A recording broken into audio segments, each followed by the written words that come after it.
مثل مشہور ہے کہ خود تجربات کی بھٹی کا ایندھن بننے کے بجائے انسان کو دوسروں کے تجربات سے سیکھنا چاہیے۔ ریاست اور ریاستی اداروں کو چیلنج کر کے ملک و قوم کو آزمائش سے دوچار کرنے والا ایک لیڈر الطاف حسین پہلے یہ تجربہ کر چکا ہے۔ وہ بھی سمجھتا تھا کہ ریاست ماں کی جیسی ہے، اس کی ہر ضد، ہر ہٹ دھرمی اور ہر مطالبے کے سامنے آخرکار اپنی ممتا کے ہاتھوں مجبور ہو کر ہتھیار ڈال دے گی۔ لیکن تاریخ کا سبق یہ ہے کہ ریاست عام حالات میں بے شک ماں کی جیسی ہوتی ہے، لیکن ہنگامی حالات میں باپ بن جاتی ہے، جو ضدی، ہٹ دھرم اور سرکش اولاد کو سیدھا کرنے کے لیے پھر وہی فارمولہ استعمال کرتی ہے کہ جس کے بارے میں مشہور ضرب المثل ہے کہ ڈنڈا پیر ہے وگڑیاں تگڑیاں دا۔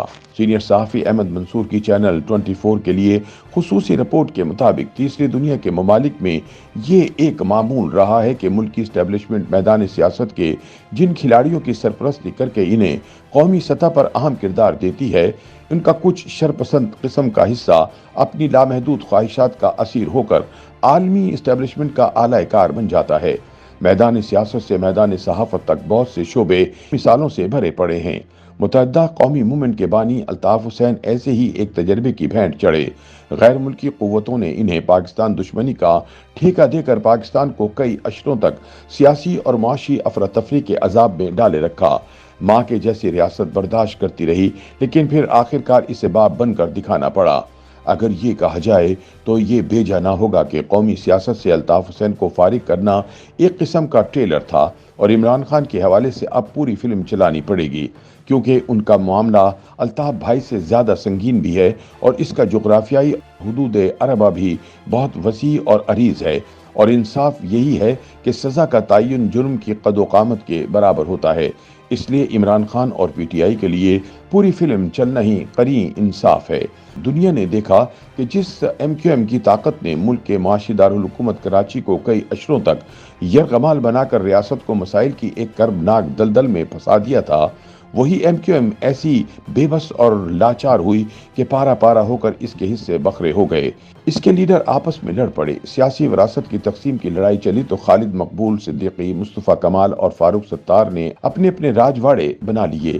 ایم کیو ایم کا جو ٹریلر چلا تھا، آج پی ٹی آئی کی اس حوالے سے پوری فلم چلنا شروع ہو چکی ہے۔ خیبر پختونخوا کے سابق وزیر اعلیٰ پرویز خٹک اور محمود خان نے اپنی جماعت پی ٹی آئی پارلیمنٹیرین بنا لی ہے۔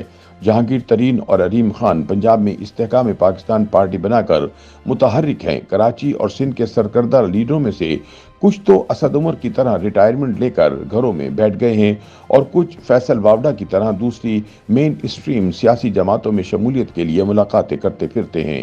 عمران خان اور ان کے بچے کچھ ہواری یا تو جیلوں میں ہیں یا روپوش ہیں، ان میں سے کچھ بھگوڑے بیرون ملک فرار ہو چکے ہیں۔ اس سب کے باوجود دلچسپ صورتحال یہ ہے کہ پی ٹی آئی والے 2/3 اکثریت کے ساتھ عام انتخابات جیتنے کا پروپیگنڈا کر رہے ہیں۔ پلے نہیں تیلاتے کر دی میلا میلا۔ ان دن میں خواب دیکھنے والے عمرانی ٹولے نے اپنی کامیابی کے بلند باند دعووں کے ساتھ قوم میں مایوسی اور ہیجان پھیلانے کا بھی ٹھیکہ لے رکھا ہے۔ مقصد ان سائبر ٹیررسٹ کا بس ایک ہی ہے کہ جس طرح الطاف حسین نے ملک کے معاشی دارالحکومت کو مفلوج کیے رکھا تھا، یہ پورے پاکستان کو مفلوج کر دیں۔ رہی صحیح کسر وکلا ٹولے کے ہاتھوں پوری کی جا رہی ہے۔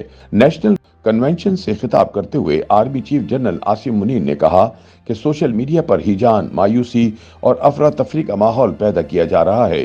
جھوٹی خبروں سے تاثر دیا جا رہا ہے کہ جیسے ریاست وجود کھوتی جا رہی ہے، قوم کے ساتھ مل کر ہر قسم کے مافیا کی سرکوبی کریں گے۔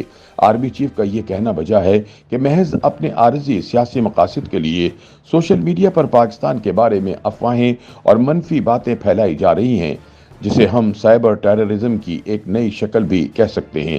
اور ستم بالائے ستم یہ کہ اس فکری دہشت گردی میں ہمارے وہ اپنے بھی ملوث ہیں جنہیں برسوں تک بہت ناز نخروں سے پالا گیا، زمین سے اٹھا کر آسمان پر پہنچایا گیا، اقتدار میں لایا گیا، لیکن نتیجہ کیا نکلا؟